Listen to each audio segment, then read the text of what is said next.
Oke. Jadi tadi ya, kita butuh energi panas ya untuk mensuplai yang pertama kegiatan startup ya, untuk memulai suatu produksi. Kemudian untuk sebagai konduksi pada reaksi kimia ya. Reaksi kimia itu kan butuh panas ya untuk aktivasinya juga kan.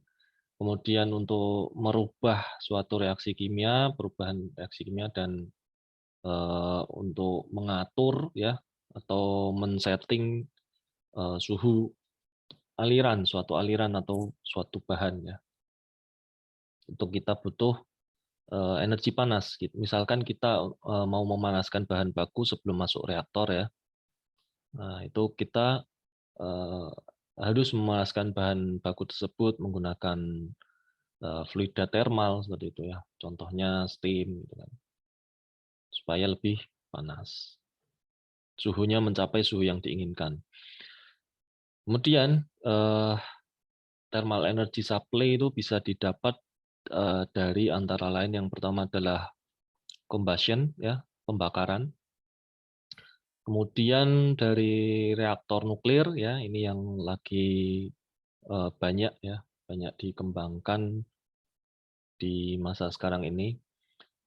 Reaksi nuklir dan radiasi sinar matahari. Nah, ini solar ya, menggunakan energi matahari, energi surya. Dan yang lainnya ya. Jadi banyak banyak cara untuk menghasilkan energi panas ya. Misalkan dari air juga bisa kan, dari air, kemudian dari tenaga angin dan lain-lain.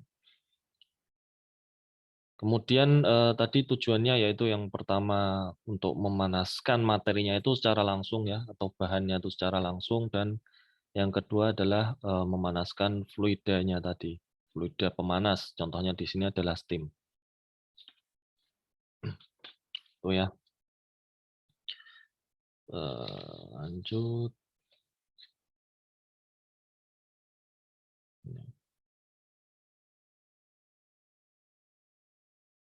Langsung ke gas nih. Oh, kita ke combustion dulu aja ya. Jadi pembakaran ini. Jadi yang namanya pembakaran ya, itu bahan bakar apapun yang dioksidasi dengan udara. Jadi atau udara atau gas O2. Ya, ini ada di slide 9.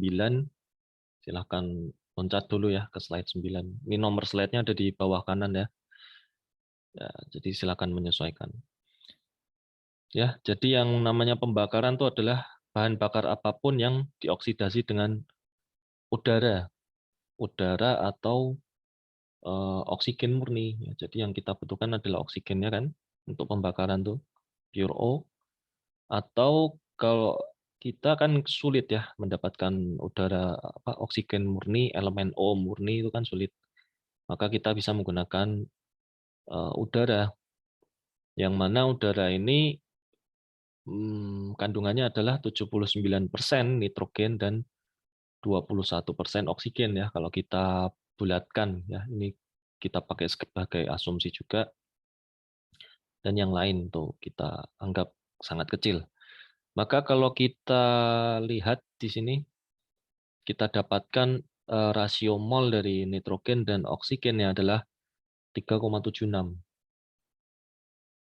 Ya, 3,76. Ini berguna untuk diperhitungan nanti. Ya, kalau pembakaran tadi adalah oksidasi dengan udara gitu kan, atau gas O2 ya, oksigen. Maka kalau oksidasi dengan cairan itu ada nggak? Oksidasi yang dengan cairan. Contohnya apa? Contohnya tuh kalau misalkan di alat ya, di alat praktikum atau alat industri atau di gelas itu kan bisa.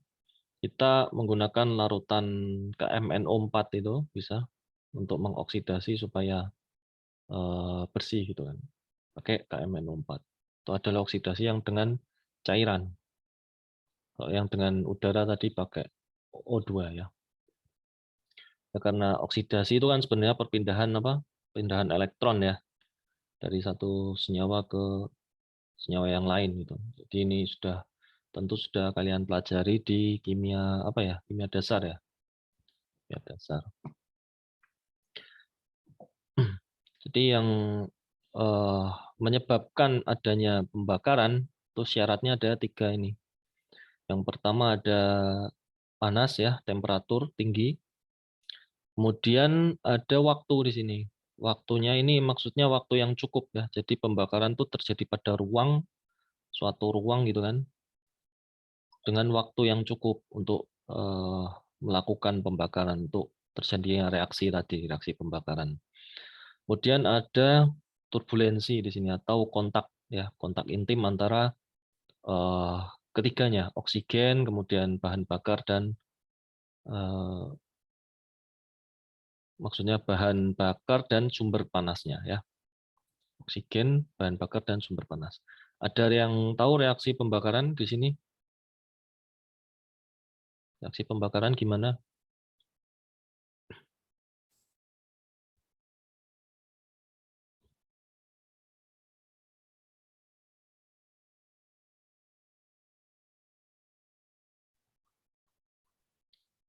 Gimana reaksi pembakaran? CXHY tambah O2 menghasilkan H2O tambah CO2, Pak. Ya, CXHY tambah O2 menghasilkan H2O dan apa? CO2. Wah, oke. Oke, terima kasih. Siapa tadi? Mbak Rasda atau siapa? Ya, Pak. Rasda ya, oke. Rasda Saada. Oke, terima kasih Mbak Rasda. Nanti bisa dapat ini ya, tambahan nilai ya.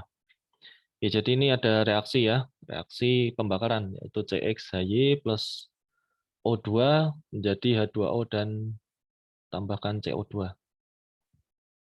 Oke, itu adalah reaksi pembakaran. Nanti mungkin ada ya di sini ya, reaksi pembakaran. Kayaknya saya tambahkan deh. Oh ya, ini ada.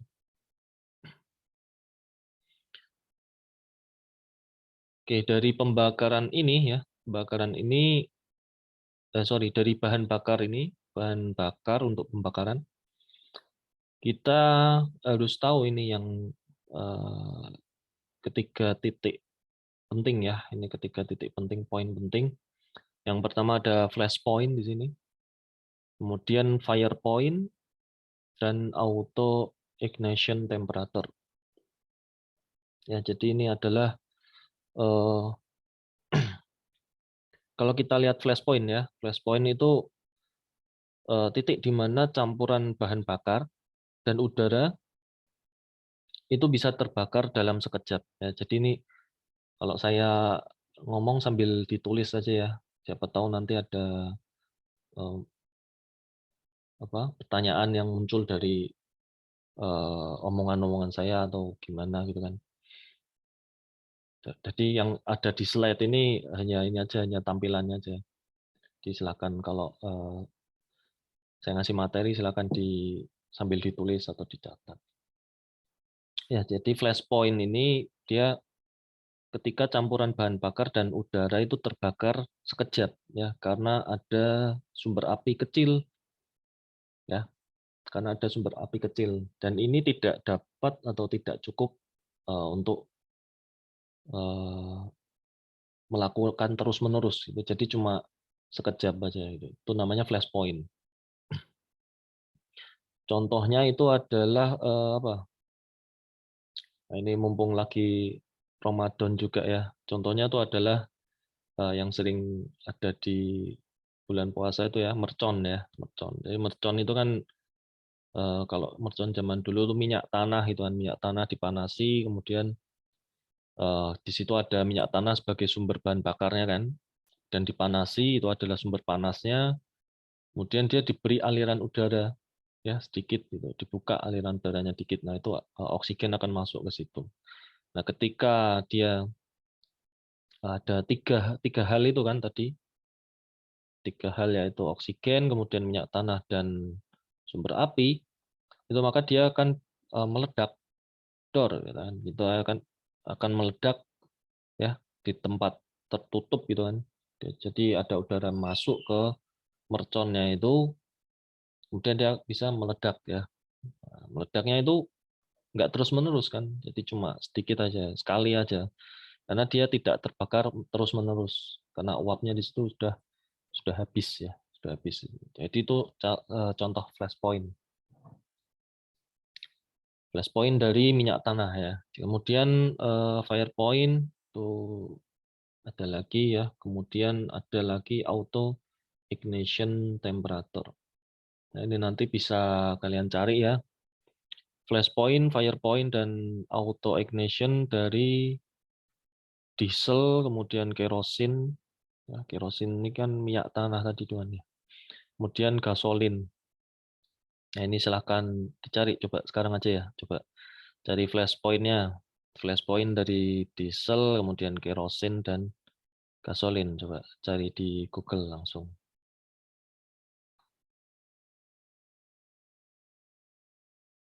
Coba kita lihat flash point-nya dari diesel berapa? Ada yang sudah ketemu?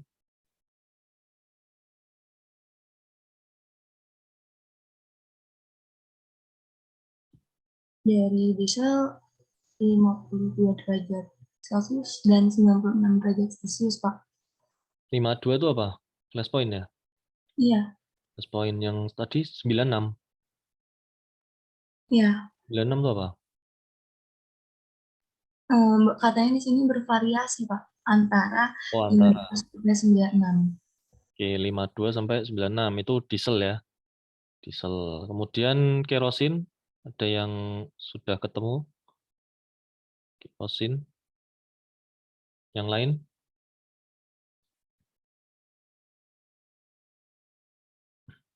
Ada yang sudah ketemu kerosin? Aviat Flegon ada? Aviat Flegon. Ada, Pak. Kerosin berapa? Flash point-nya.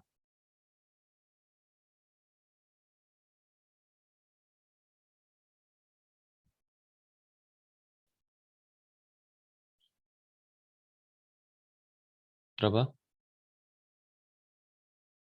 Tinggal ketik di Google langsung muncul kan.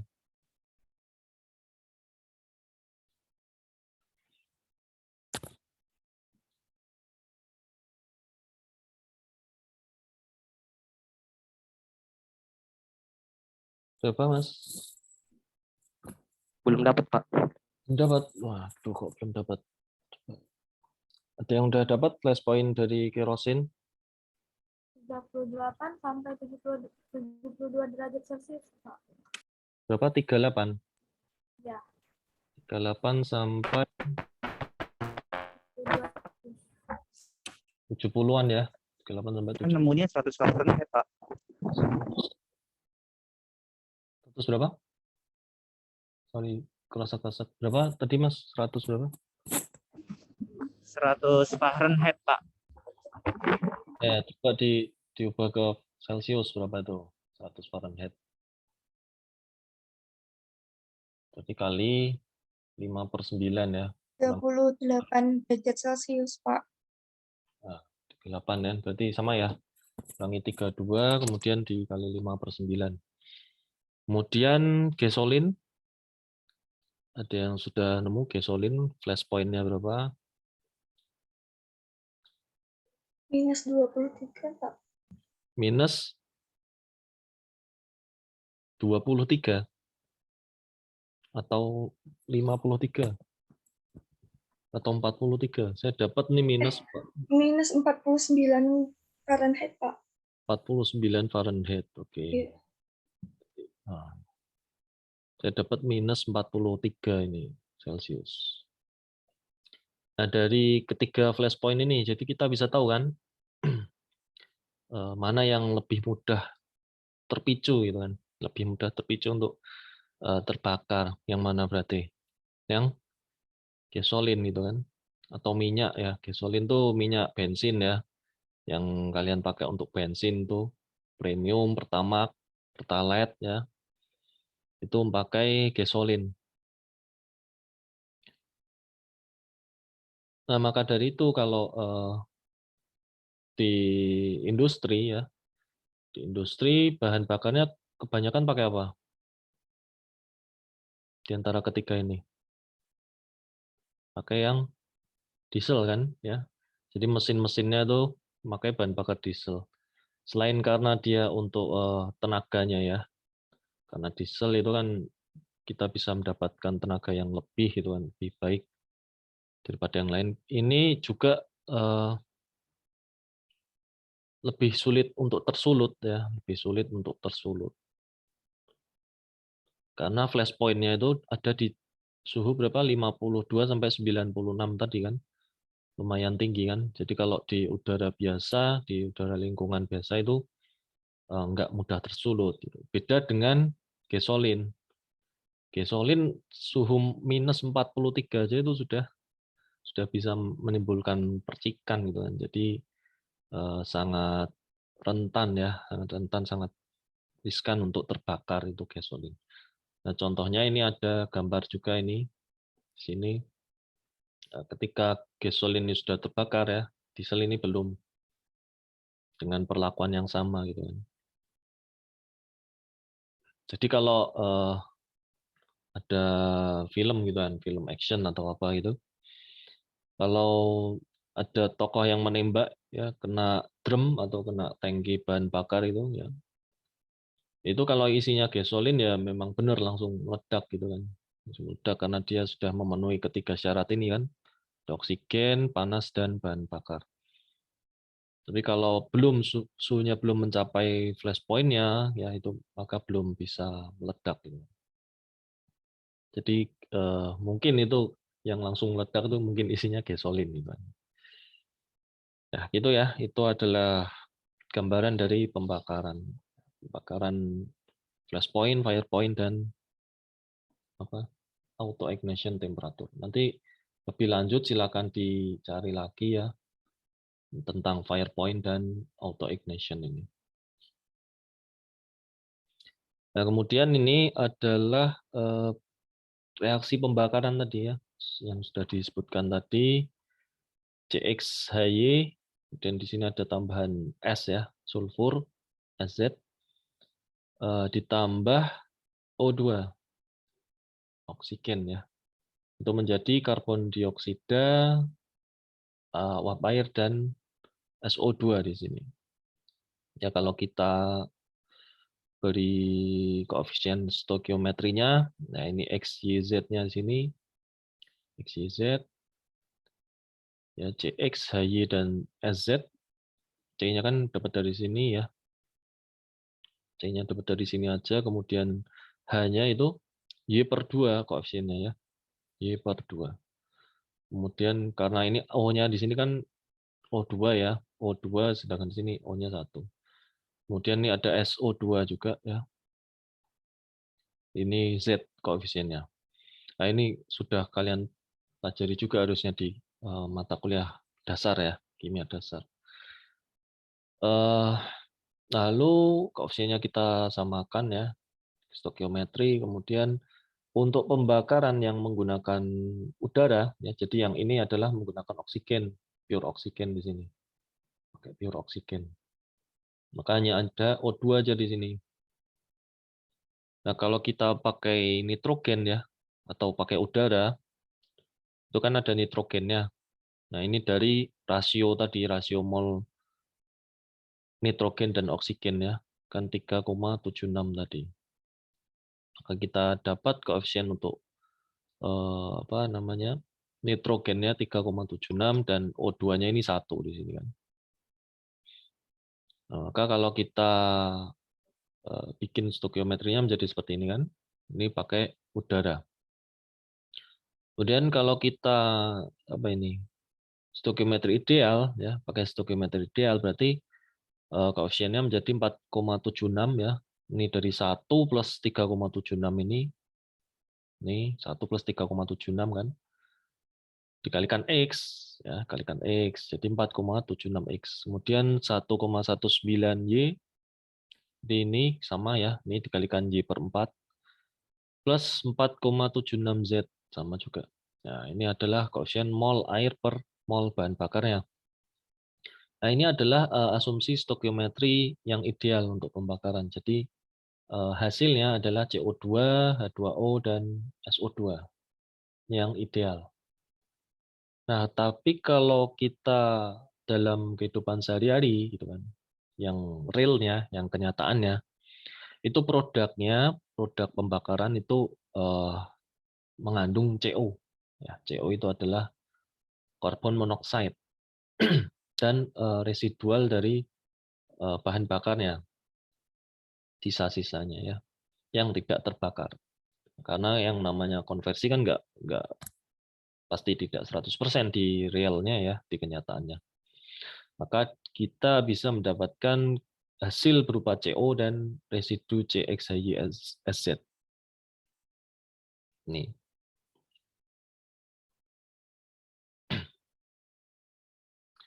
Yang mana CO ini kan sebenarnya adalah masih bisa dibakar juga, gitu kan. Hasil dari pembakaran tidak sempurna masih bisa digunakan sebagai bahan bakar juga, gitu kan, CO itu.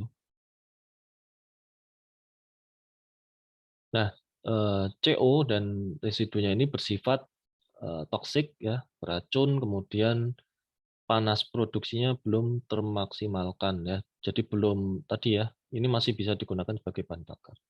Jadi masih mengandung panas pembakaran di sini.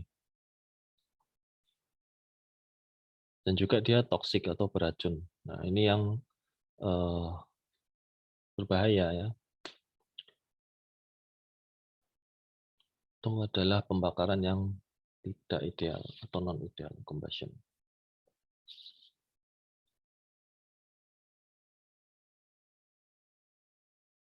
Oke, sampai sini dulu ada yang mau ditanyakan?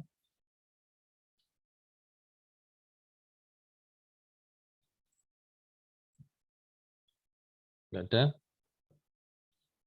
Kalau nggak ada, kita lanjut nih sampai jam 9 ya. Masih 1 jam. 9.10. Oke, kita lanjut ke fuel analysis. Jadi analisis untuk bahan bakar.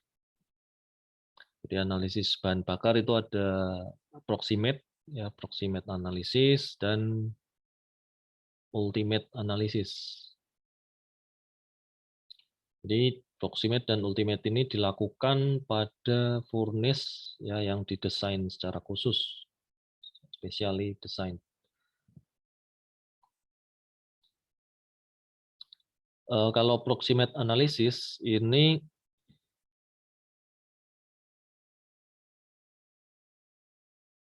ya approximate analysis ini kita mengukur ini antara lain adalah volatile matter,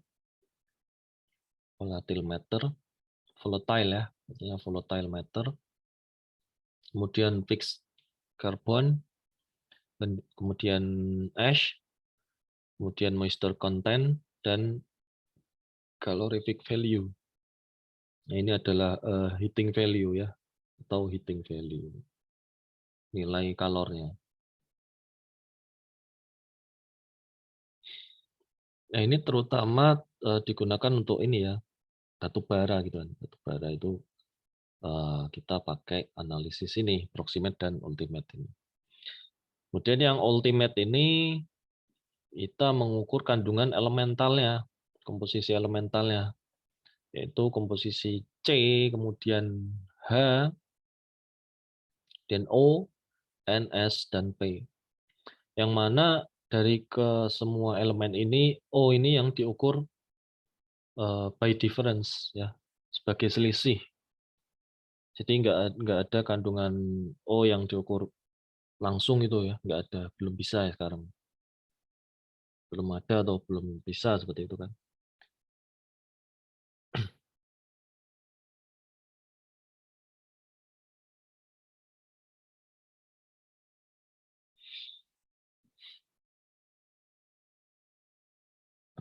Jadi kalau kita lihat di sini untuk jual beli batu bara gitu misalkan ya. Itu yang diinginkan yang seperti apa? Ada yang tahu nggak di sini? Kandungan volatile matter-nya, kemudian fixed carbon, kemudian ash, kemudian moisture content-nya. Ash itu apa ash? Ash itu abu ya, abu di sini.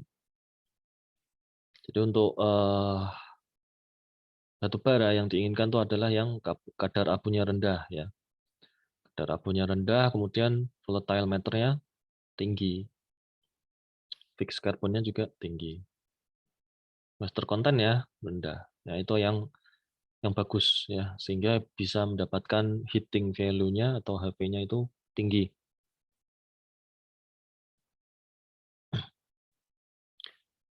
Ada yang tahu volatile matter itu apa? Volatile matter itu yang seperti apa? Ambil dicari aja nggak apa-apa.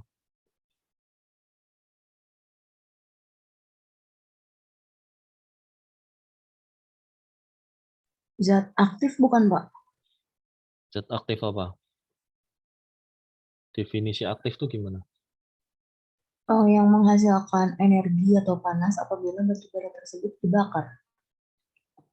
Yang menghasilkan panas. Oke.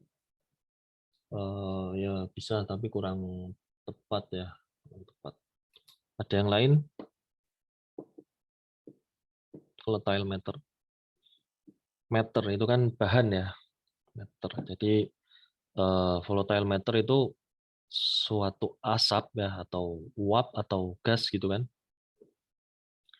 dari cairan yang tidak mengembun ketika didinginkan. Jadi dia bahan yang volatile, yang mudah untuk teruapkan ya itu. Nah, itu bisa kita pakai untuk bahan bakarnya.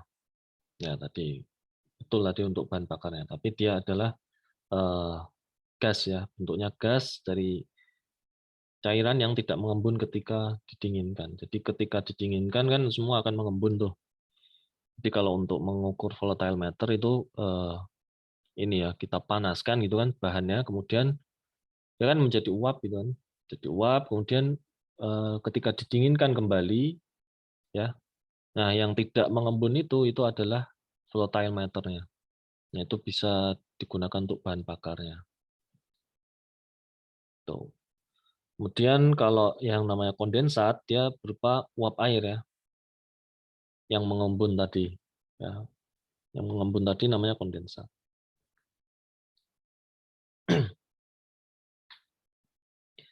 Jadi misalkan metan, kemudian senyawa hidrokarbon rendah yang lain, kemudian propan, etilen, yaitu yang bisa digunakan untuk bahan bakar gas ya di industri. Itu adalah volatile matter. Kemudian kalau fixed carbon, ada yang tahu fixed carbon? Ada yang sudah nyari? Karbon yang tertinggal setelah dilakukan pembakaran. Karbon yang tertinggal. Iya. Ya, setelah dilakukan pembakaran. Jadi Mbak siapa namanya? Oh, siapa tadi? Oke, Pak. Oke, oke. Oke, makasih. Jadi fixed carbon itu tadi ya yang dipakai itu yang kualitasnya lebih tinggi gitu kan, yang dicari. Jadi fixed carbon itu karbon yang tertinggal ya, karbon yang tertinggal. Jadi bedanya fixed carbon sama kandungan elemental C apa? Kalau di ultimate itu kan ada kandungan elemental C ya. Itu bedanya apa kalau sama fixed carbon?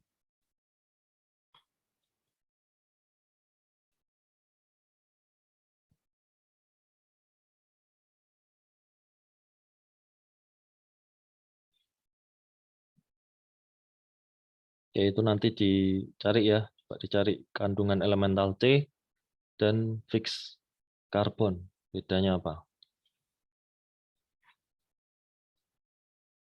Itu kan.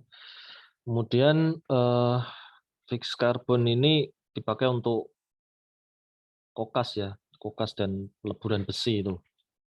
Jadi untuk membuat apa tadi, reaksi kokas dan biji besi ini di sini. Kemudian yang kedua tadi ada ultimate analysis. Nah, ultimate analysis ini, oh sorry belum, ini masih fixed carbon ya. Kemudian ada ash atau abu ya. Abu ini yang diinginkan adalah yang kadar yang rendah karena dia mencemari lingkungan ya. Kadar abunya ini, jadi kenapa batu bara itu sangat ditentang ya, ditentang oleh negara-negara maju ya karena kandungan esnya ini yang tinggi karena dia bisa mencemari lingkungan.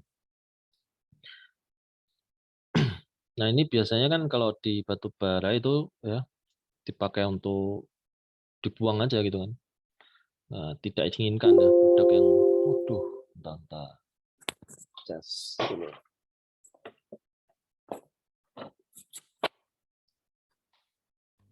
Nah, sini kan tidak diinginkan gitu kan. Jadi kalau kandungannya banyak gitu kan, itu nanti bisa diambil oleh pabrik semen gitu kan dari PLTU ya PLTU yang memanfaatkan batu bara itu sebagai bahan bakar, dia menyisakan abu kan di situ. Nah, abunya itu diambil oleh pabrik semen untuk dijadikan bahan baku ya.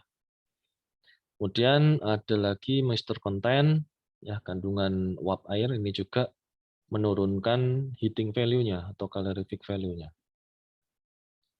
Karena yang namanya moisture itu kan dia mengganggu sifat pembakarannya, menghambat pembakaran.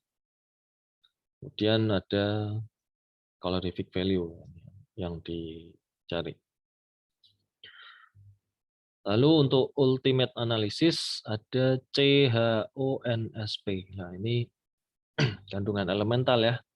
Jadi C itu bisa dicari dari atau diambil atau diukur kadarnya dengan cara bahannya itu dibakar ya. Bahan itu dibakar kemudian ya menghasilkan CO2 kan tadi dari reaksi pembakarannya. Nah, CO2 itu lalu kita ambil dengan KOH. Ya, karena KOH tinggi, CO2 juga tinggi gitu kan. Kalau kadar KOH-nya tinggi, kemudian CO2-nya itu hasilnya tinggi ya, maka hasilnya itu adalah kadar C, elemen C tadi. Itu adalah cara mengukur elemen C tadi. Kemudian kalau H ya, dia itu dikeringkan ya. Dikeringkan kemudian udara dan bahan bakar ketika dikeringkan itu sehingga tidak ada H2O atau air ya. Itu di hasil pembakarannya. Jadi sampai tidak ada H2O di hasil pembakarannya. Jadi udara dan bahan bakarnya itu dikeringkan. Nah, ketika sudah dikeringkan itu, jadi kan berarti nggak ada H-nya kan, nggak ada kandungan H-nya karena H2O-nya itu sudah hilang gitu kan. Nah, ketika dianalisis ultimate ya,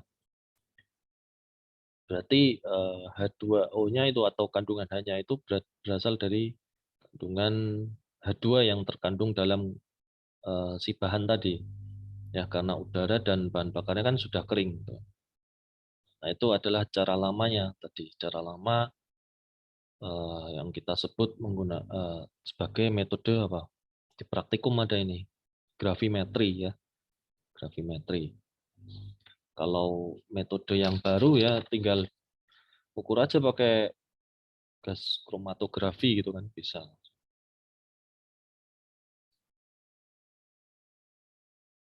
Di gas hasil pembakaran itu dilewatkan pada penjerap H2O-nya tadi. Penjerap H2O macam-macam ya, bisa macam-macam. Contohnya tadi. Kemudian kenaikan massa penjerapnya tadi atau adsorbennya tadi menunjukkan banyaknya H2O yang terjerap. Itu adalah cara gravimetri. Sedangkan kalau kita pakai cara modern ya, kita bisa pakai sensor kawat konduktometer gitu kan, konduktometer. Di mana gas kita lewatkan, kalau dia berubah maka konduktivitasnya akan berubah juga gitu kan. Itu adalah yang kita sebut sebagai kromatografi itu.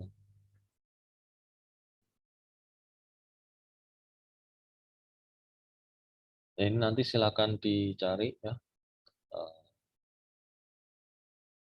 apa artinya O di sini, elemen O disebutkan sebagai by difference. Mengapa demikian ya? Mengapa demikian? Kenapa ini selalu O itu diikuti kata-kata by difference?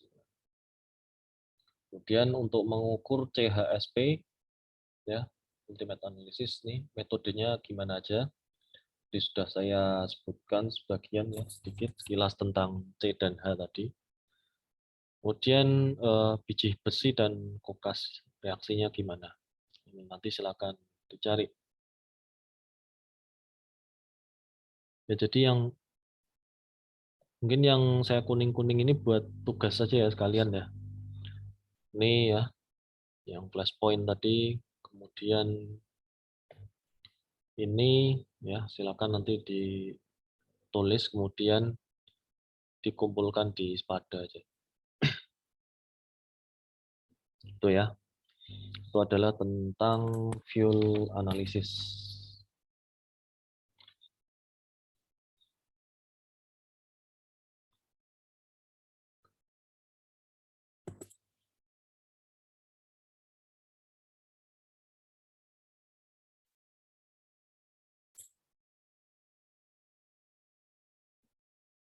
Satu yang lumayan mengejutkan ya, ini ternyata kandungan sulfur ya. Sulfur itu kan enggak ini juga kan beracun juga kan. Dari bahan bakar alga itu tinggi ya. Jadi alga itu mengandung sulfur yang tinggi. Untuk pencemaran juga jelek juga itu.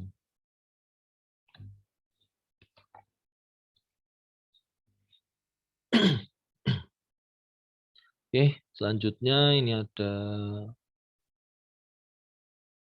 ini ya.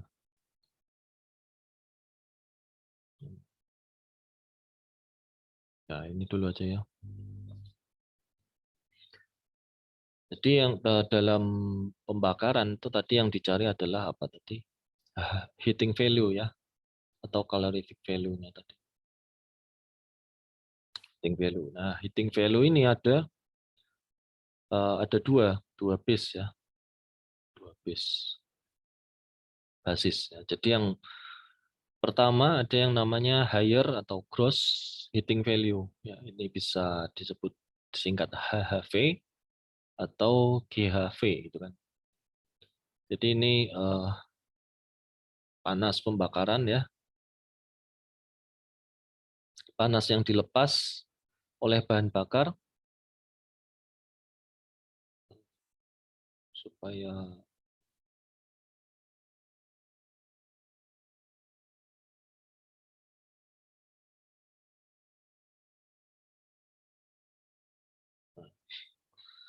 jadi panas yang dilepas bahan bakar jika hasil pembakaran H2-nya itu berbentuk cair tadi ya. Sampai berbentuk cair. Jadi panas yang dilepas bahan bakar jika hasil pembakaran H2O-nya itu sampai terbentuk cair atau sampai diembunkan tadi, kondens.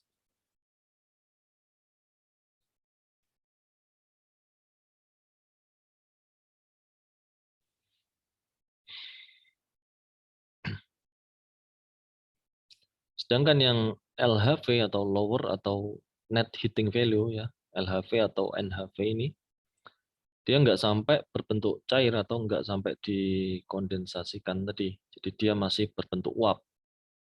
Di panas yang dilepas bahan bakar ketika terbakar dalam boiler ya, contohnya ini, maka dia akan berakhir pada H2O itu kan namanya formnya atau wujudnya itu kan masih uap ya. Wujudnya masih gas atau uap, vapor. Sini. Jadi kalau kita memakai boiler ya, boiler itu sebenarnya yang dipakai harusnya adalah net heating value atau NHV atau LHV-nya, bukan HHV. Karena ketika dibakar ya, air itu kan berakhir panasnya itu berakhir dalam bentuk gas di situ. Tidak dikondensasikan lagi. Jadi yang dipakai pada boiler itu sebenarnya adalah nilai LHV ya, atau net heating value-nya. Ini misalkan gas cerobong ya, atau apa namanya, gas cerobong itu bahasa Inggrisnya stack ya, stack atau bisa kita sebut flue gas, flue gas. Ini masih berupa uap ya, masih berupa uap.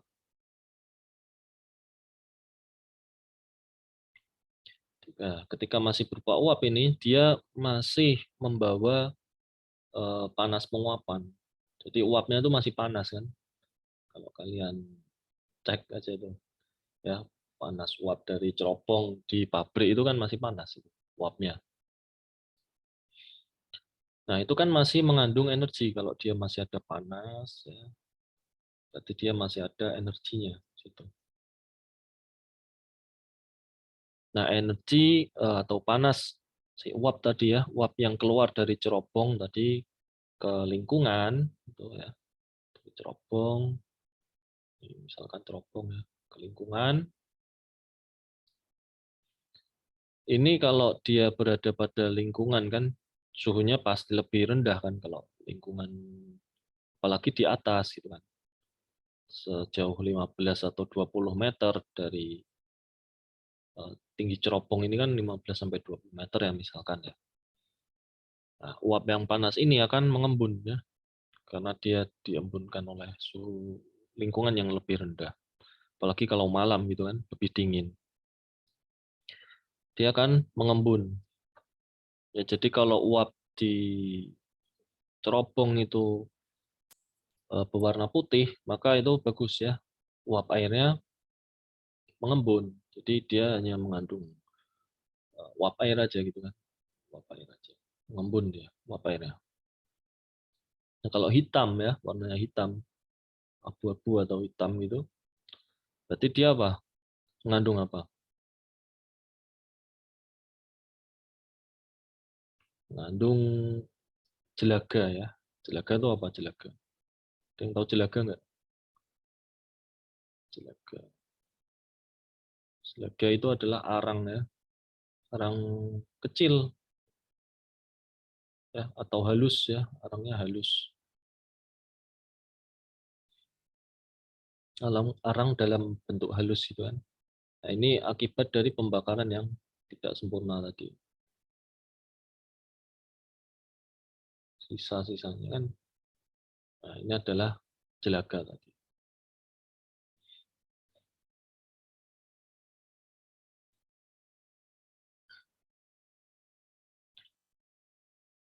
Jadi kalau kalian lihat cerobong gitu kan, cerobong, kemudian kita lihat uapnya di situ atau asapnya yang ditimbulkan tuh putih atau hitam gitu kan. Bisa kita tahu nanti pembakarannya yang sudah bagus yang mana gitu kan. Nah, selisih dari LHV dan HHV ini ya, itu adalah apa ini? Panas laten ya dari uap air. Ya, jadi massa dikalikan lambdanya. Massa air dikalikan lambda. Ada yang tahu lambda air berapa? Ya, harusnya udah hafal nih dari SMP nih atau dari SMA nih. Lambda air dalam kondisi lingkungan, suhu lingkungan.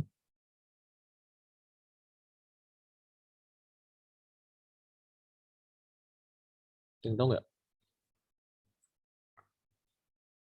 Panas penguapan air gitu. Lambda.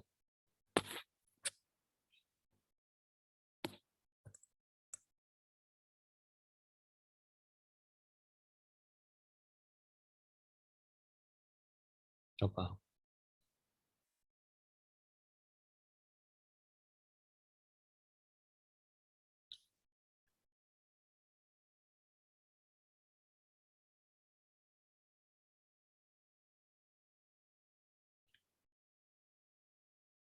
2200 ya. 2240 atau 2250. Satuannya apa? Kilojoule per kilogram. Jadi kalau dikonversikan ke kalori gitu kan, tinggal kita bagi aja dengan 4,2. Karena 1 kalori itu kan 4,2 joule kan. Saya kalau salah tolong dikoreksi ya. 1 kalori sama dengan 4,2 joule. Jadi kalau ini tinggal kita bagikan aja nanti jadi kalori. Ini adalah nilai lambda. Kemudian nah ini contohnya ya. Contohnya ketika bakaran metan ya pada kondisi 1 atmosfer, tekanan H2O-nya adalah 60.700 atau 67 kPa ya. 7 kPa. Maka dalam ini ya, dalam tekanan tersebut ini bisa kita dapatkan lambda airnya senilai sini. Kemudian kita bisa cari nilai LHV-nya. Dari nilai HHV dikurangi massa kalikan lambda ini. Nah, ini contoh aja contoh. Jadi kita bisa cari LHV dan HHV. Ini rumusnya. Nah, kalau kita nggak nemu ya tekanannya berapa atau suhunya berapa, itu kita bisa asumsikan senilai tadi 2450 ya. Kilojoule per kilogram H2O. Bisa. Atau 2240 ya, 2240 kilojoule per kilogram. Oke.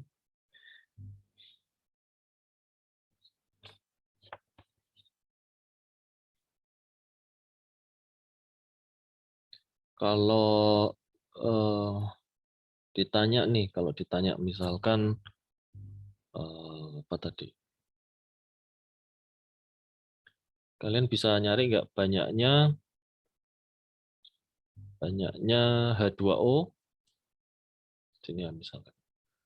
Banyaknya H2O yang dihasilkan dari pembakaran 1 kilogram H2. Ini gimana gitu. Jadi berapa H2O yang dihasilkan dari pembakaran 1 kilogram H2. Contoh pembakaran hidrogen gitu. Nah, kita bisa cari ya di sini. Pakai reaksi pembakaran atau pembentukan H2O. Jadi misalkan 1 kilomol H2O di sini. H2 ya, sorry, H2 plus berarti setengah ya, setengah kilomol O2. Menjadi 1 kilomol H2O. Sudah sama kan koefisiennya? Maka kalau kita di sini 2 kilogram ya. 2 kilogram. Maka kalau dari nilai massa relatifnya di sini berapa kilogram dapatnya? 18 ya, 18 kilogram H2O. Sini dapat 16 kilogram O2. Kalau ini 1 kilogram H2, berarti ini 8 kilogram O2, dapatkan 9 kilogram H2O. Nah, dari 1 kilogram H2 kita bisa mendapatkan 9 kilogram H2O.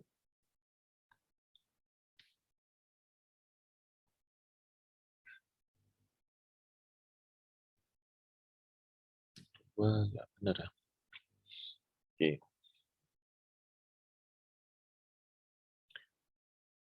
Oke, kemudian ini adalah flame speed ya, flame speed dan flammability limits. Jadi ada yang namanya flame speed dan flammability limits.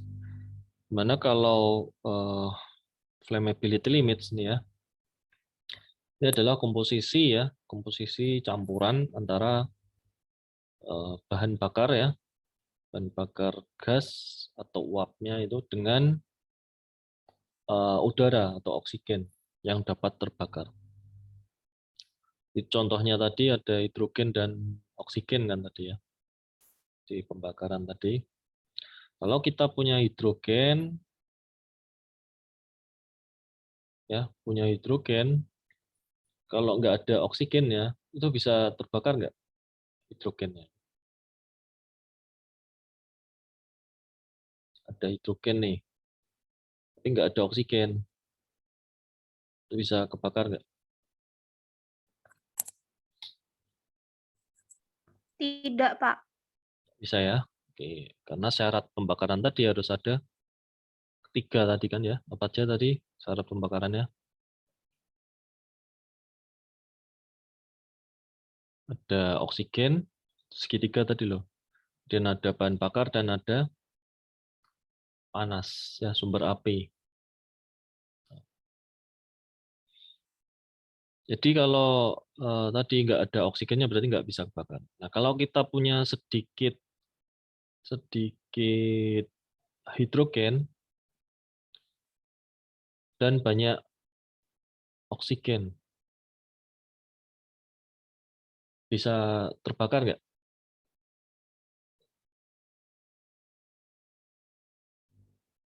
Jadi hidrogennya terlalu, kemudian oksigennya terlalu banyak, bisa terbakar nggak?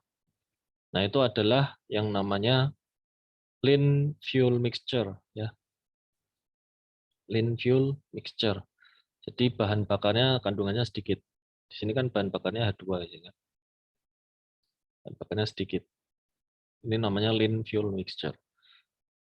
Sedangkan kalau kebalikannya ya, hidrogennya tinggi kan, lalu oksigennya itu rendah sedikit ya. Maka ini adalah yang namanya rich fuel mixture. Ya, jadi kandungan fuelnya tinggi, kaya akan kandungan fuel. Nah, kalau sesuai dengan stoichiometry yang tadi, yaitu namanya stoichiometric mixture. Ya, jadi ini adalah kondisi di mana pembakaran itu bisa terjadi. Stoichiometric mixture. Gambarannya adalah seperti yang di kanan bawah ini. Jadi ketika dia lebih kecil daripada batas bawah ya, lower fuel limits ini ya, lower fuel limits, lower flammability limits ya, sorry, lower flammability limits, maka dia nggak bisa bakar. Contohnya kandungan natural gasnya ini ya. Kalau kita punya bahan bakar natural gas di sini, itu hanya 5% dari campuran dengan oksigen itu misalkan. Nah, hanya 5% itu nggak bisa terbakar. Begitu pula kalau kandungan natural gasnya ini terlalu tinggi, misalkan 30% atau 70% di sini, nggak bisa bakar. Walaupun ada sumber api, tapi dia kan nggak ada oksigen, oksigennya kurang. Jadi batas atasnya itu adalah 15%. Ya. Nah, di antara 5% dan 15% ini yang namanya flammability range. Ya, kalau L ini kan limit, kemudian ini adalah range-nya, flammability range. Jadi ini kondisi di mana kalau campuran bahan bakar dan udara atau oksigen tadi bisa menyebabkan pembakaran. Nah, itu ada di kondisi ini. campuran natural gas-nya adalah 5-15%. Nah, ini contoh yang lain, ada upper flammable limits ya. Tadi karena natural gas ini kan umumnya adalah metan gitu kan, 15% ya. Ini sama. Kemudian yang lain nih bisa dilihat sendiri, ada toluene, gasolin dan lain-lain. Ini adalah upper ya, upper flammable limits. Jadi batas atasnya.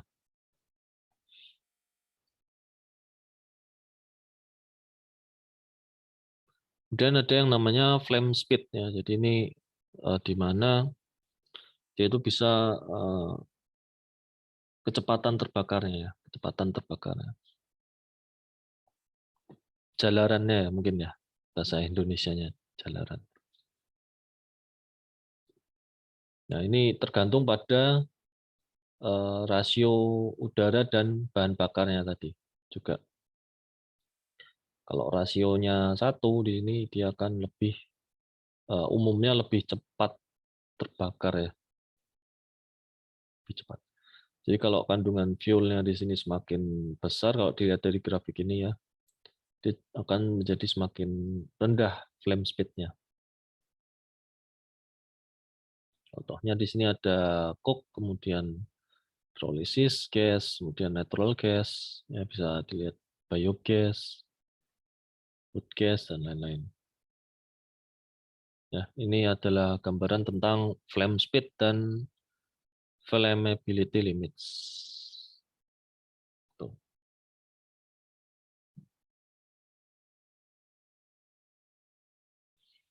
Jadi kalau di flammability di stoichiometricnya ini dia kan terbakar ya, karena sesuai dengan persamaan reaksinya. Bisa meledak, pembakaran hebat, kemudian kecepatan rambatnya itu juga tinggi gitu kan. Itu dari flammability limits. Nah, kemudian kita masuk ke gas ya, gas. Jadi kalau enaknya gas dulu atau bahan bakar padat dulu ya? Gas dulu aja ya, yang sedikit. Nah, jadi kalau gas itu di sini bisa dikategorikan sebagai natural gas dan synthetic gas. Nah, kalau synthetic gas ini dari konversi kimia ya. Nah, kalau natural ini dari pemisahan kimia aja prosesnya. Karakteristiknya ya antara lain di sini untuk bahan bakar gas ini dia mempunyai rasio C per H yang rendah. Alias H-nya ini lebih tinggi. Kandungan hidrogennya lebih tinggi. Elemen H-nya. Nah, ini menyebabkan apa? Jadi elemen H ini dia menyebabkan apa? Lebih mudah terbakar. Lebih mudah terbakar alias kalau pembakarannya itu lebih mudah gitu kan. Tapi di sisi lain dengan kandungan C yang rendah, ya karbonnya rendah, maka dia akan menurunkan nilai heating value-nya. Nih, jadi dia mempunyai heating value yang rendah. Itu dikarenakan nilai C-nya ini lebih rendah gitu, daripada H. Karena C ini merupakan panas pembakaran ya, yang menyebabkan panas pembakaran. Bakarannya lebih tinggi, panas pembakarannya C itu.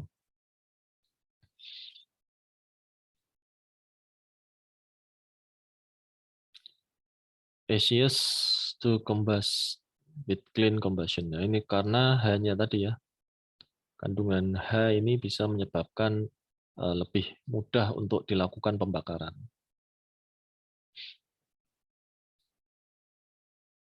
Kemudian negligible ash content. Jadi kita bisa mengabaikan kandungan abunya di sini. Kandungan abu bisa kita abaikan karena sangat sedikit bahkan nggak ada gitu kan.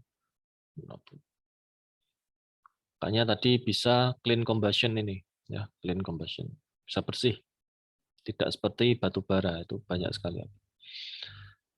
Namun ini karena bentuknya gas itu akan sulit untuk dijual ataupun ditransportasikan karena densitasnya rendah ya. Contoh bahan bakar gas itu bisa natural gas, kemudian LPG, producer gas, biogas, water gas, dan lain-lain. Nah, ini adalah contoh mobil ya. Ini mobil apa ini? VW. Mobil VW tahun Perang Dunia Kedua lah, 194 sekian, 44 atau 4. Perang Dunia 2 ini. Di mana mobil ini sudah menggunakan bahan bakar gas loh. Bakar gas. Jadi kalau sekarang ada misalkan bis gitu ya pakai bahan bakar gas, itu sebenarnya sudah dari dulu sudah ditemukan gitu kan kendaraan yang menggunakan bahan bakar gas. Jadi di sini kalau dulu itu kebanyakan menggunakan ini ya producer gas ya, misal dari kayu ataupun dari bahan-bahan lain itu kan. Jadi yang di depan ini adalah gasifier-nya. Gasifier. Atau untuk membuat gasnya itu ya, membuat bahan bakarnya di sini.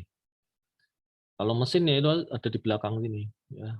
Makanya tipikal VW itu mesinnya kan di belakang. Jadi kalau kalian buka VW kodok tuh misalkan ya, Beetle, membuka kap depannya itu nggak ada mesinnya ya, nggak ada mesinnya sih. Kalau yang belum tahu VW ya, bisa kecelik ya. Itu adalah mobil menggunakan bahan bakar gas. Kemudian ini bisa dilihat ya, ini dari penyulingan minyak bumi. Ini penyulingan minyak bumi, crude oil di sini masuk. Dia difraksinasi di sini, jadi berbagai macam atau dipotong rantai C-nya itu ya. Dari yang C rendah sampai ke C yang tinggi itu bisa dilihat sendiri di sini. Jadi kandungan C1 sampai C4 ya itu adalah yang kita namakan sebagai liquefied petroleum gas atau LPG ya. LPG. Ya. Kalau di Indonesia kan tulisannya gini LPG ini kan. Nah ini kan LPG ini sangat sedikit ya di alam. Ini sebenarnya mudah sekali untuk produksi ya. Produksi LPG itu sangat mudah. Kalau dari gas alam langsung ya itu sangat mudah. Karena ini cuma berapa ini 3 sampai 9 atm ya. Jadi tekanannya rendah. Sangat mudah ini. Namun karena keberadaannya yang di alam ini sangat rendah gitu kan. Konsentrasinya rendah LPG ini, maka ini kebanyakan dihasilkan dari penyulingan minyak bumi ini LPG ya. Jadi kalau LPG dari gas natural gas yaitu sangat sedikit ya, sangat sedikit. Maka dia dibikinnya dari minyak bahan bakar cair. Kemudian C5, C9 itu nafta dan lain sebagainya, gasolin, parafin, kerosin ya, diesel dan seterusnya. Ini silakan nanti dilihat sendiri ya, bisa dicek sendiri. Nah, ini bahan bakar fosil ada LNG, LPG, CNG, nafta dan nah, ini coba nanti dicari ya, tambahkan lagi, tuliskan ya sebagai tugas yang dimaksud dengan LNG, LPG dan CNG. Kemudian jelaskan perbedaannya sini. Bedanya apa?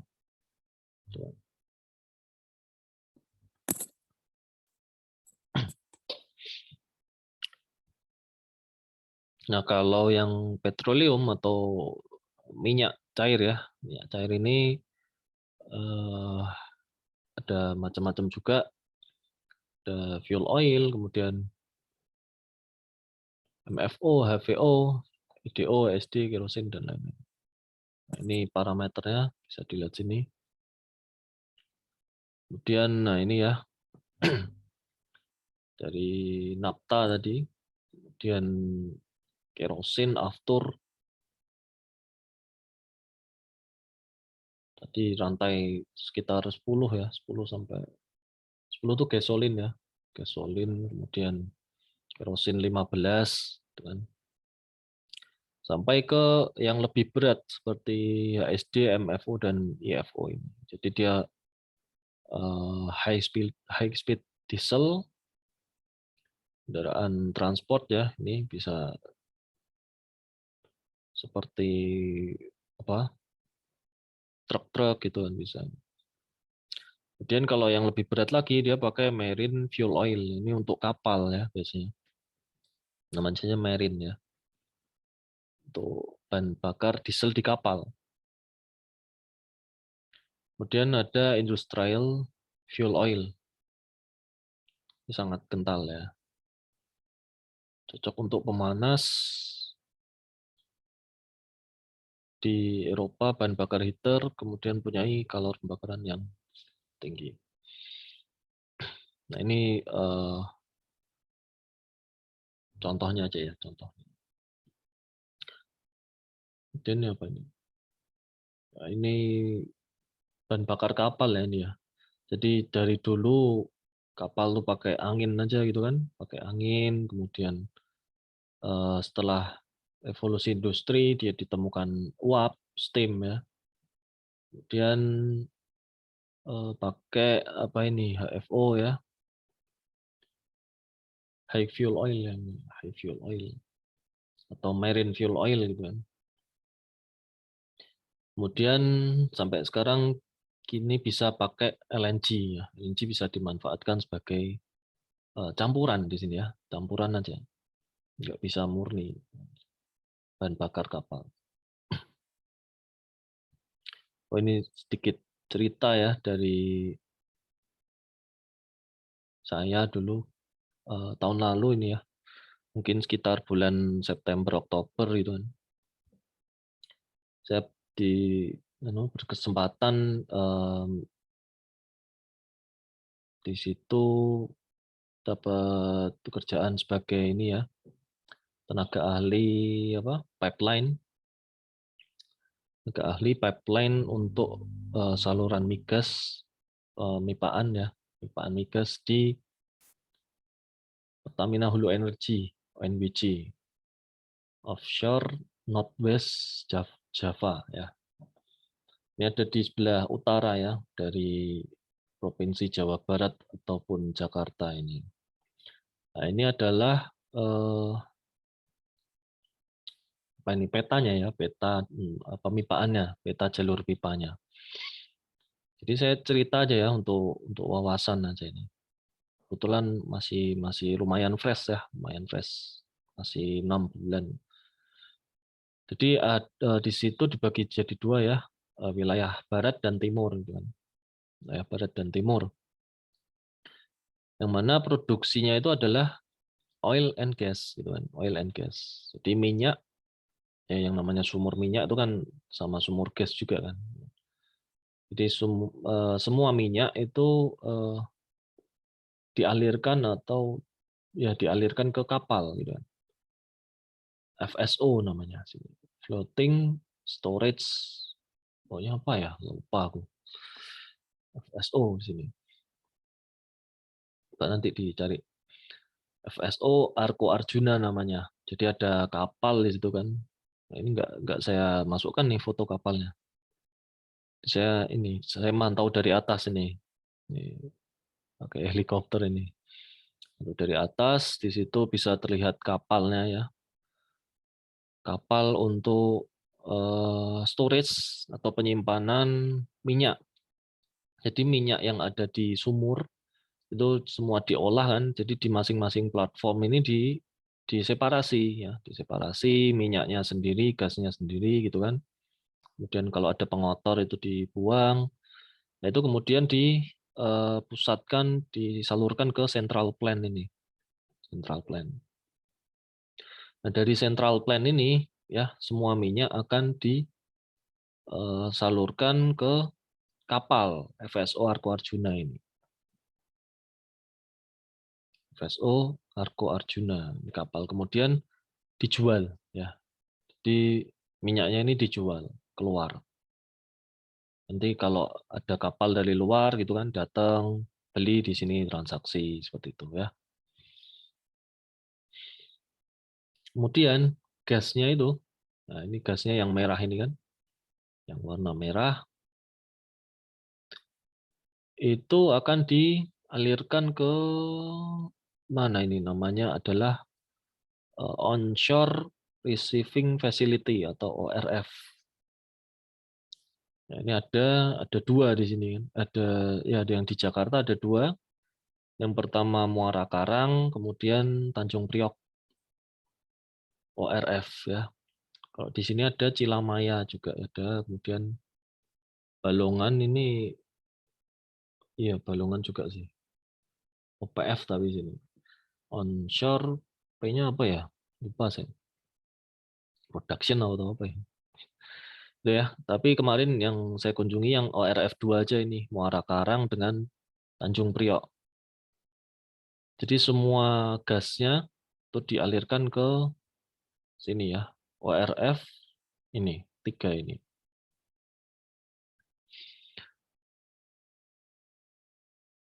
Jadi yang ada di platform itu diseparasi kan, separasi dulu, dipisahkan gas minyaknya, kemudian pengotornya juga, sebelum nanti dialirkan ke ORF. Jadi ORF ini hanya sebagai penerima ya. Nah ini fotonya di ORF ini penerima, menerima natural gas ya, natural gas yang sudah bersih. Pengotornya cuma sedikit, mungkin ya 5-10%, mungkin nggak ada ya. Nah, jadi di ORF itu tinggal diterima, kemudian di metering atau diukur sebelum dijual. Metering. Jualnya kemana ya? Jualnya ke apa namanya? Pertamina Gas Negara (PGN). Jadi ini sebelahan persis ya. Ini kan wilayah ORF-nya, kemudian ini adalah wilayah PGN-nya, Gas Negara ya. Jadi cuma tetanggaan gitu kan. Jadi langsung pipanya itu langsung mengalir ke PGN langsung dari ORF Pertamina ini ke PGN. Atau ada lagi yang dijual ke pihak swasta lainnya, itu ada juga. Dekat juga di sebelah sininya ya, sebelah sisi lainnya. Ya jadi itu perjalanan gas ya, perjalanan gas dari sumur kemudian diambil, dieksplorasi, terus sampai ke ORF ya, sampai ke ORF. Kemudian dari ORF ini dijual ke PGN atau PLN juga ya, PLN, PGN itu.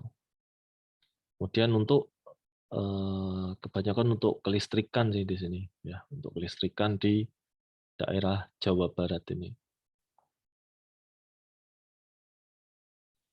Nah ini pipanya ini ya, ini pipa dari bawah laut langsung ini. Ini pipanya lewat bawah laut kan. Ini pipa dari dasar laut ini. Nah ini kalau dipegang dingin ini, banyak embun di sini, banyak tetes-tetes air di sini ya. Karena memang suhunya sangat tinggi tadi.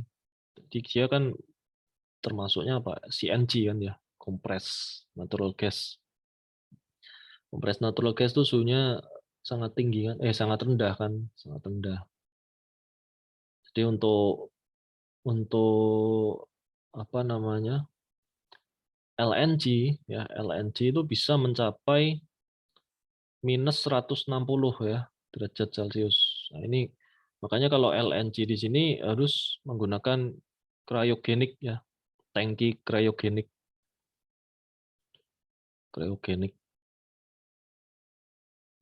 Jadi penyimpanannya menggunakan tangki khusus cryogenik itu dengan suhu minus 160 derajat Celcius supaya bentuknya itu tetap cair ya, wujudnya tetap cair. Kalau CNG mungkin tidak serendah itu, ekstrim itu ya, tapi dia tetap saja dingin ya, dingin. maka dia butuh isolasi yang cukup tebal di sini ya, cukup tebal. CNG dan LNG. Kalau di Indonesia tuh belum punya, kalau truk gitu yang LNG belum punya kan.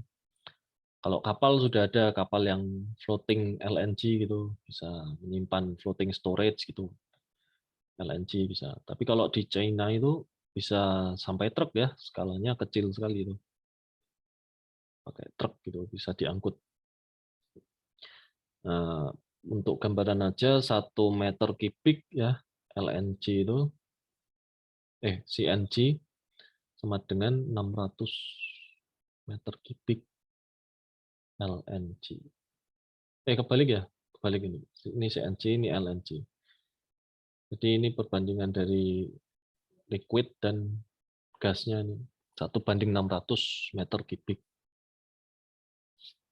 Ya itu untuk wawasan aja.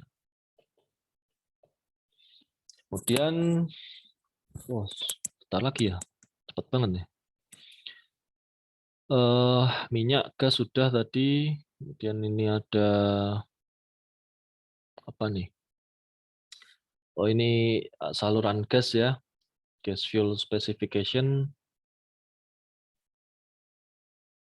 Nah, ini yang masih hangat untuk diperbincangkan itu kan gas dari Rusia itu ya. Gas dari Rusia yang dialirkan ke Eropa. Nah, ini adalah apa namanya? Saluran pipanya ini. Saluran pipanya dari Rusia ke Eropa itu ternyata Eropa itu dihidupi oleh gas dari Rusia gitu kan. Di Jerman aja itu sampai 40% sendiri dari sumber energinya itu dari gas Rusia. Ya, Gazprom itu kan.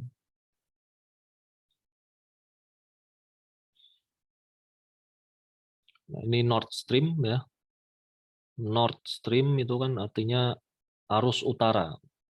Nord itu kan utara kan, Nord. Nah, Nord itu dari kata North, bahasa Inggris, utara. Nord Stream 1 yang sudah berlangsung. Kemudian Nord Stream 2 yang mau dibangun tapi nggak jadi ya, karena konflik ini.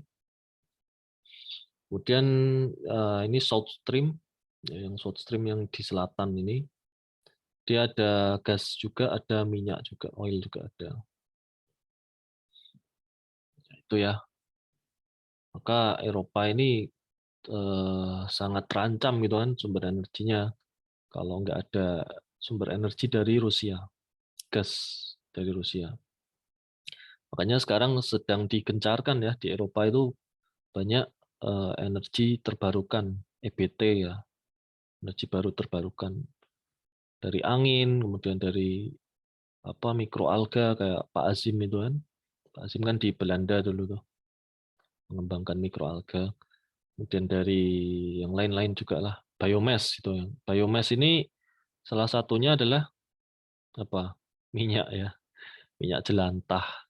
Makanya di Indonesia itu minyak harganya mahal ya, karena minyaknya itu minyak goreng itu ya, itu cepat salah satunya cepat dijadikan jelantah itu. Karena harga jualnya tinggi kalau diekspor minyak jelantah itu. Terutama ke Belanda dan negara-negara Eropa lain. Itu salah satu penyebab minyak goreng kemarin ya. Selain penimbunan dan lain-lain itu kan masalah ini kan. Nah, itu juga menyebabkan apa ya? Bingung gitu kan ya antara kita mau pakai biomass gimana itu kan. Kalau yang bio itu selalu harganya itu lebih mahal gitu kan. Biomass karena dia belum komersial dan bahkan masih banyak yang pada tahap penelitian seperti itu kan kalau yang biomass itu. Jadi alat produksinya masih sedikit dan lain-lain. Itu menimbulkan kebimbangan ya, gimana kita bisa menggunakan biomass dengan skala yang besar gitu kan. Nah itu sebagai wawasan aja. Kemudian ini ada apa ini? Ini berita ya, berita tentang gas gas bumi. Jadi gas bumi itu ya, fuel gas ya, itu dijual ke industri di Indonesia ya. Itu macam-macam harganya. Jadi nggak cuma satu harga. Jadi untuk industri pupuk itu berapa gitu kan. Gas alam itu dijual ke industri pupuk itu berapa, kemudian ke pabrik kimia itu berapa, kemudian ke PLN itu berapa, itu beda-beda. Ya, beda-beda. Harganya beda-beda. Nah, ini ada contoh berita yang harganya tuh $6 per MMBTU. Nah, nanti coba cari ya buat tugas tambahan. Berapa harganya itu untuk industri pupuk, kemudian industri pabrik kimia, kemudian untuk industri PLN. Nah, ini aja 3 aja nih. Coba dicari. Kemudian apa yang dimaksud dengan MMBTU? Ya, coba nanti kalian cari juga MMBTU. Ini saya mau menjelaskan tapi waktunya udah mepet gitu kan. MMBTU itu apa? Jadi ada 2 standar ya untuk menyebut satuan gas itu di apa namanya, di dunia oil and gas ya. Ada standar, kemudian normal, dan nanti ada yang lain. Ini pernah saya jelaskan di kelas mekanika fluida yang tahun lalu, berarti semester lalu. Ini kelasnya Bu Yuni. Ini kalau ada yang ikut sama saya ya. Ini saya pernah menjelaskan nih MMBTU itu apa. Tuh ya. Kemudian nah ini solid fuel ya. Tadi sudah gas sudah, minyak sudah. Ini adalah solid atau padat ya. Jadi dia mempunyai CH-nya tinggi, C per H-nya rasionya tinggi. Kalau gas tadi kan rendah.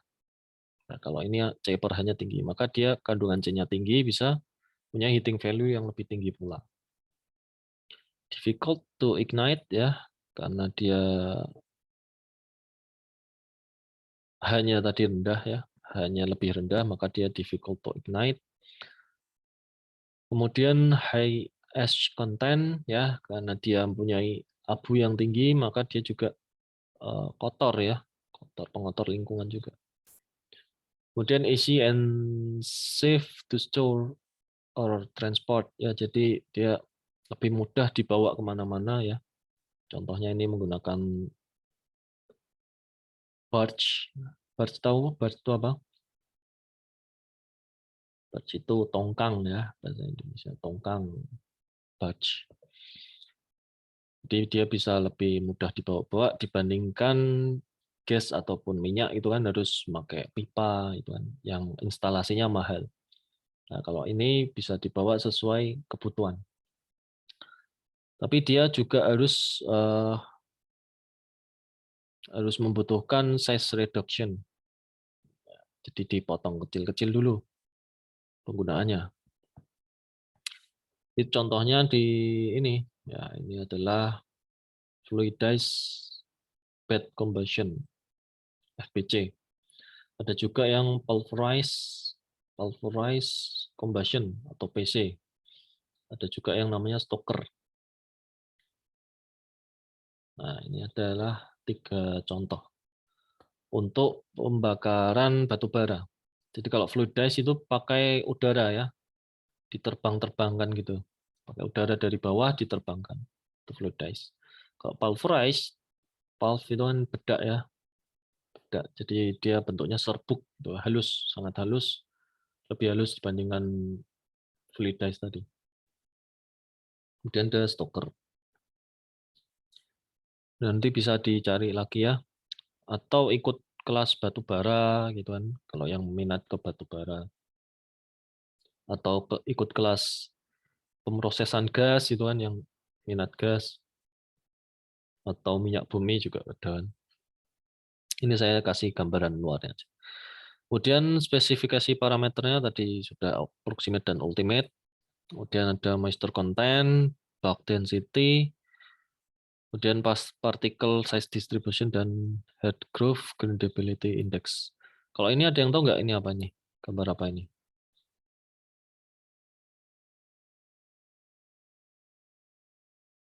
Yang tahu?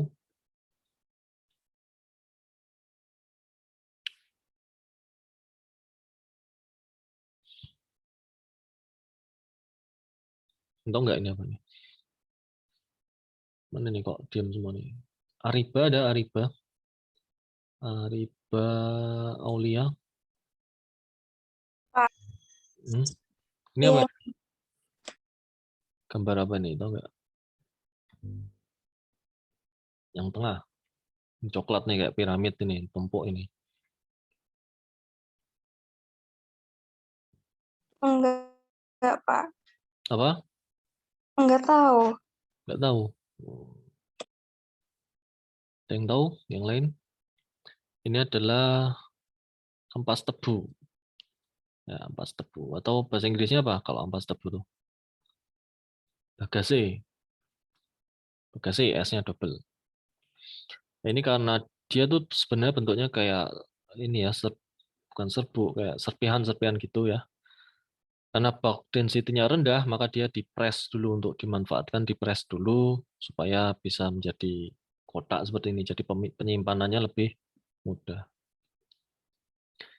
Ini contoh apa ini? Oh, ini ultimate analysis tadi ya.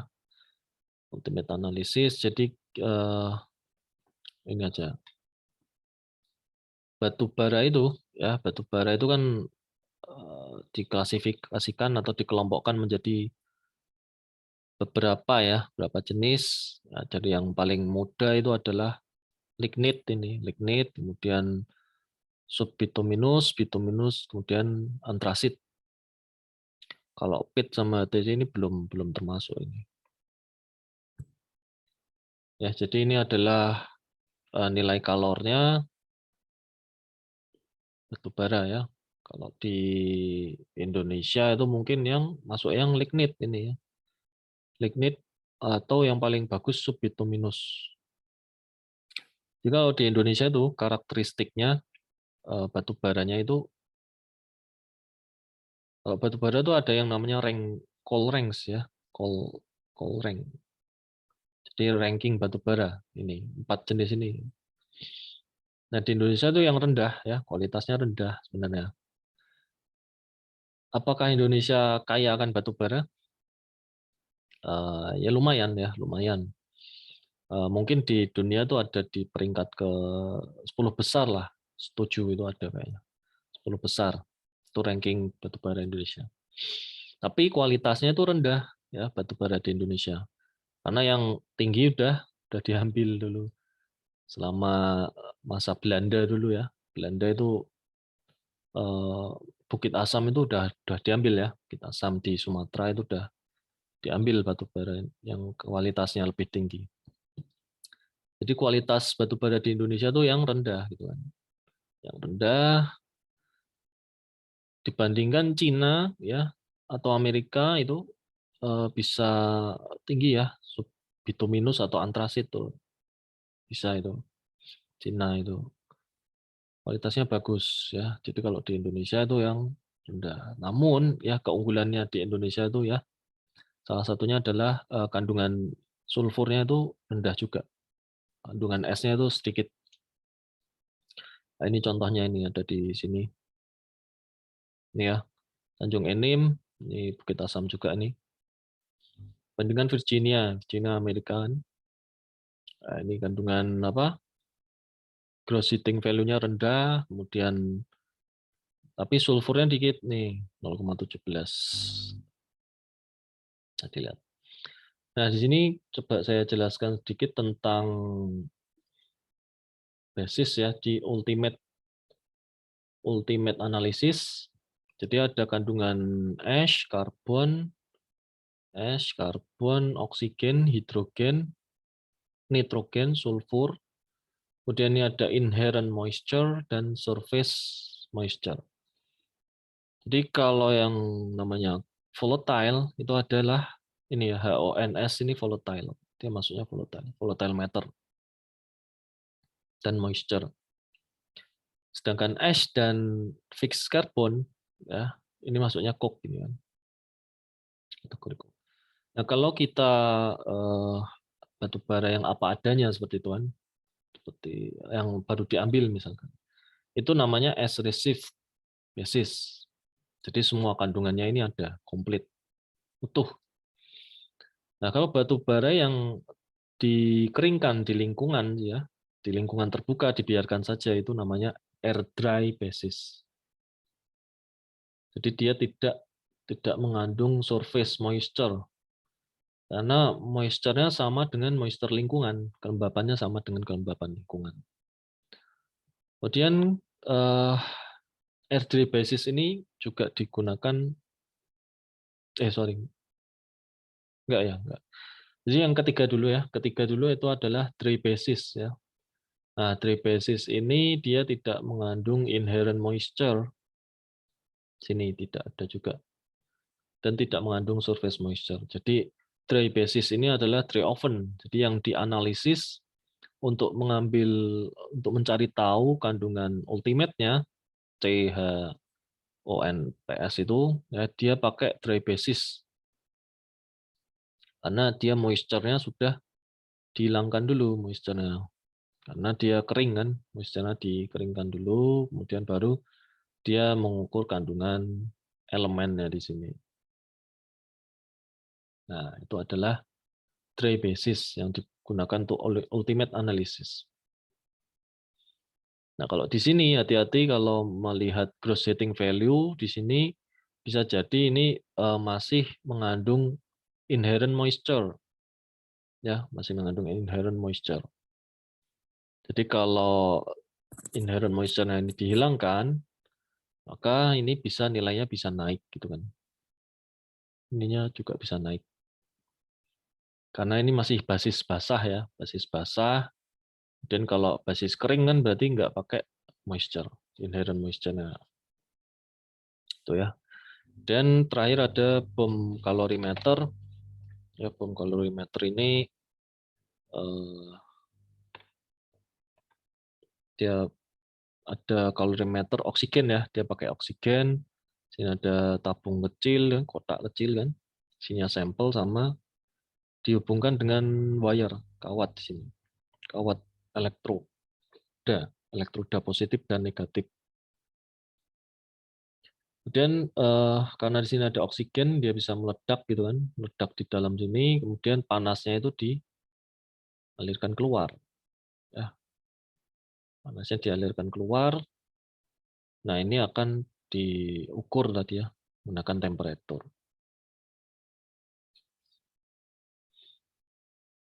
Nah, ini dijaga supaya temperaturnya ini nggak boleh naik maksimal 0,5 derajat lah ya Celcius, agar tidak ada panas yang keluar. Nah, ini yang didapat nanti adalah HHV ya. HHV nanti yang didapat. Karena apa? Karena di sini ada air yang mengembun ya. Dia kan meledak sini, kemudian terdinginkan kan. Terdinginkan, jadi dia uapnya atau vapornya itu nanti mengembun. Di sini ada titik-titik air kecil di sini. Nah, ini adalah mendapatkan nanti yang namanya panas HHV. Higher heating value.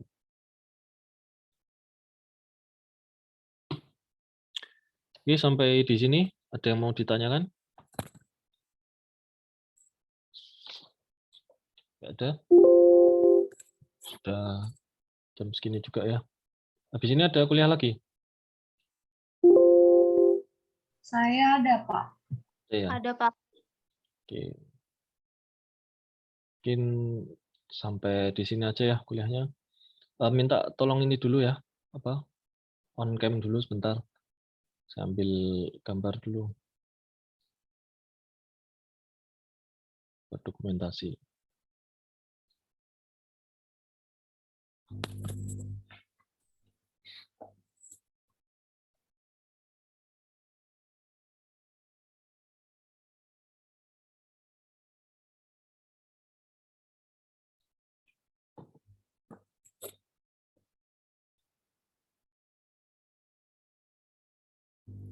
Oke, kita ambil ya. 1, 2.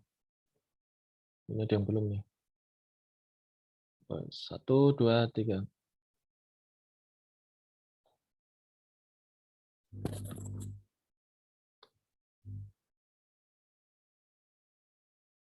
Oke, sambil saya inilah sambil share screen biar kelihatan lagi kuliah.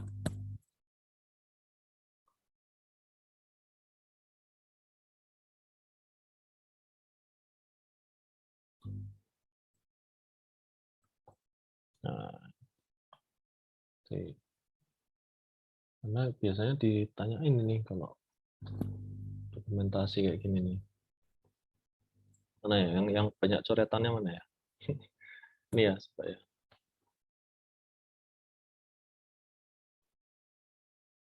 Nah, ini aja nih, gambar dan coretan.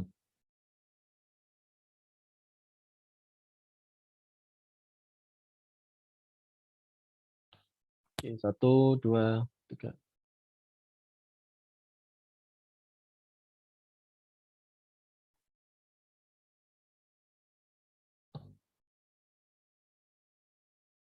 Oke, terima kasih atas perhatiannya. Semoga bermanfaat ya tadi kuliahnya.